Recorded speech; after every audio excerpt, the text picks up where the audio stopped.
இன்றைக்கி வீடியோவில் வத்த குழம்பு எப்படி செய்கிறதுன்னு பார்க்கலாம். வத்த குழம்புல கொஞ்சம் வெரைட்டிஸ் இருக்குது. நான் இன்றைக்கி ஈஸியாக வத்த குழம்பு எப்படி செய்கிறதுன்னு செஞ்சு காட்ட போகிறேன். வாங்க பார்க்கலாம்.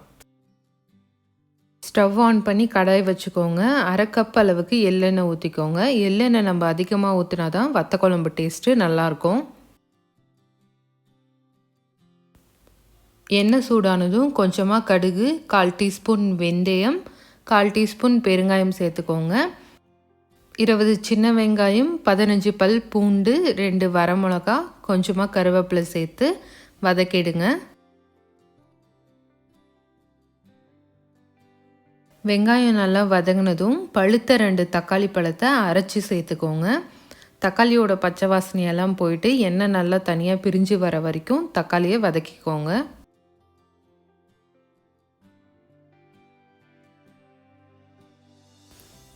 இப்போது 2 டீஸ்பூன் தனியாத்தூள், 1/2 டீஸ்பூன் மிளகாய்த்தூள், 1/4 டீஸ்பூன் மஞ்சள் சேர்த்துட்டு ஒரு 1/2 நிமிஷம் வதக்கி விட்டுருங்க.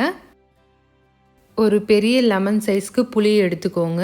அது 1 கப் அளவுக்கு தண்ணியில் கரைச்சிட்டு அந்த புளி தண்ணியை சேர்த்துக்கோங்க. தேவையான அளவு உப்பு போட்டுக்கோங்க. ஒரு வாட்டி நல்லா கலந்து விட்டுட்டு டேஸ்ட் பண்ணி பாருங்கள். அதுக்கப்புறம் ஸ்டவ்வை மீடியம் ஃப்ளேமில் வச்சுட்டு புளியோட பச்சை வாசனை போகிற வரைக்கும் கொதிக்க விடுங்க.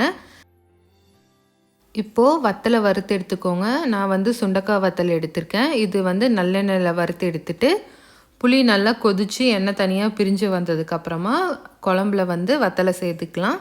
வத்தலை சேர்த்த உடனே 1 நிமிஷம் குழம்போடு நல்லா கொதிக்க விட்டுட்டு ஸ்டவ்வை ஆஃப் பண்ணிவிடுங்க. இப்போது சூப்பராக வத்த குழம்பு ரெடி ஆகிடுச்சு. இந்த ரெசிபி உங்களுக்கு பிடிச்சிருந்தா கண்டிப்பாக ட்ரை பண்ணி பாருங்கள். எப்படி இருந்ததுன்னு கமெண்ட்டில் சொல்லுங்கள்.